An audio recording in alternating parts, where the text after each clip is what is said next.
Thank you and welcome back to the second segment of the show for today. The topic is the life of R.H. Boyd and his times. And of course, we're talking to Dr. Bobby Lovett from Tennessee State University, who is the author of a book called How It Came to Be, dealing with the Boyd family. And of course, Dr. Lovett, you talked about the establishment of the National Baptist Publishing Board, and we also understand that R.H. Boyd was involved in a number of other entrepreneurial activities. Right. And why don't you sort of give us an overview in terms of some of the things that he was involved in? R.H. Boyd arrived in Nashville in November of 1895 and established the National Baptist Publishing Board, which officially had its first quarter in January of 1896. The reason he did is because African Americans had to depend upon other companies to print their Sunday school literature. Company out of Philadelphia, which was the American Baptist Publication Society, and they also depended upon the Southern Baptist Convention, their publishing house here was in Nashville. So he thought that African Americans should have their own images on that literature and have their own views about Christianity and Sunday school lessons. But he also started a lot of other companies along with other African American leaders here in Nashville. In 1905, they founded Citizens Bank. And as few people know, Citizens Bank in Nashville, which has 3 branches in the city. Citizens Bank is the oldest continuous operating African American bank in the country. It goes back to 1905. But he also started the National Baptist Negro Dolls Club.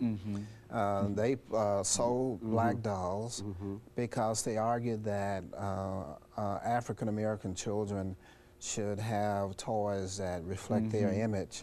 And so he formed the Negro Doll Company, National Negro Doll Company. You know, that's a curious thing, Dr. Lovett, because I think a lot of us think that only in the 1960s do we get these African images and whatever. But you're telling us R.H. Boyd and others were thinking at the turn of the 20th century. They had the National Negro Doll Company, which you can see pictures of in the Nashville Globe. And he also started the National Baptist Church Supply Company, and that was to put African Americans to work building cabinets and church furniture. They sold organs and all sorts of things. And black craftsmen made a lot of these particular products here in Nashville. And they, along with others, formed the Union Transportation Company in the spring of 1905. And that company was formed because Tennessee passed a Jim Crow law in March of 1905 that said African Americans had to ride on the back of the streetcars. So they boycotted the Nashville streetcars and formed their own streetcar company. And they bought electric streetcars that are from St. Louis and Tarrytown, New York, and they had 5 routes here in Nashville where blacks operated their own streetcars. As a part of that particular boycott. And also, Boyd and his son formed the Globe Publishing Company, and the Globe newspaper was published from 1905 to January 1959. And it was the major weekly black newspaper here. It was started because you couldn't get any news in the Banner and the Tennessean and the local newspapers. And he argued that, of course, African Americans should be their own journalists, and they should control their own news as to what they wanted to consume and also what they wanted to distribute.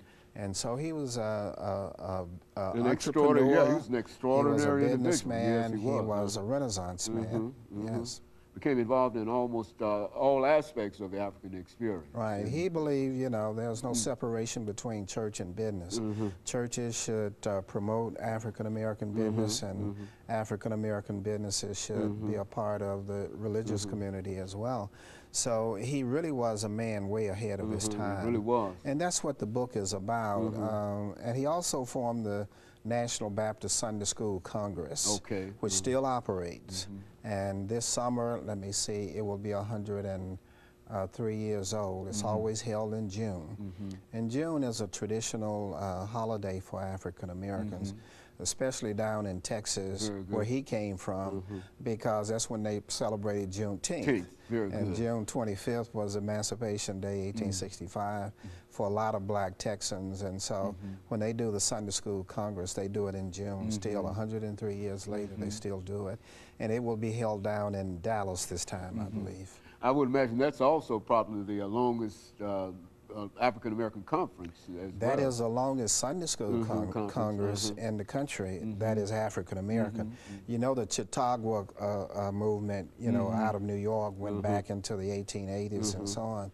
But this is the oldest one African American around, and it's still one of the most viable of the Sunday School Congresses for blacks that's held today. Thousands and tens of thousands attend. And all of this was done in a period of really intense separation and segregation against the African. It was done in the height of Jim Crow, Jim Crow legal racial segregation. And of course, African Americans were forced to create a world within a world because they were shut out of the larger part of American society. So he was one of those leaders who said, well, you got to create your own businesses, you got to create your own streetcar company, you got to create your own newspaper company, your own bank, you know, you got to, you know, do it yourself. So he was a man about self-help and self-promotion, you know, and it was a very dynamic time for African Americans, because they came just a generation out of slavery and found themselves less dependent upon the larger society. Isn't it? Yeah, that's right.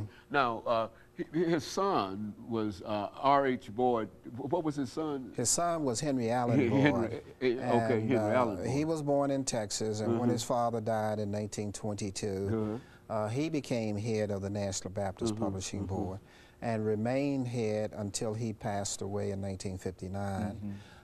Then he was succeeded by his nephew, T.B. Boyd Jr., and when he died in 1979, his son took over, T.B. Boyd III, who is currently the CEO and president of the R.H. Boyd Publishing Company. And so this whole family, this is why you were concerned with the family, the Boyd family. Yeah, a family that ran this corporation and still does. Very good. And of course, Dr. Love, we're getting ready for this second commercial break, after which we'll come back. We'll have about 10 minutes, and that will allow you to sort of dissect the book in a real sense and tell people how they might be able to get a copy of this book, as well as some of the other books. I know that you mentioned the civil rights movement in Tennessee, and I think we had an opportunity to interview you on this show. And I think, from what I understand, that's a big seller. Yeah, that book is doing very well. Very good. I appreciate hearing that, too. And, of course, we'll be back with our audience following this very, very short commercial break.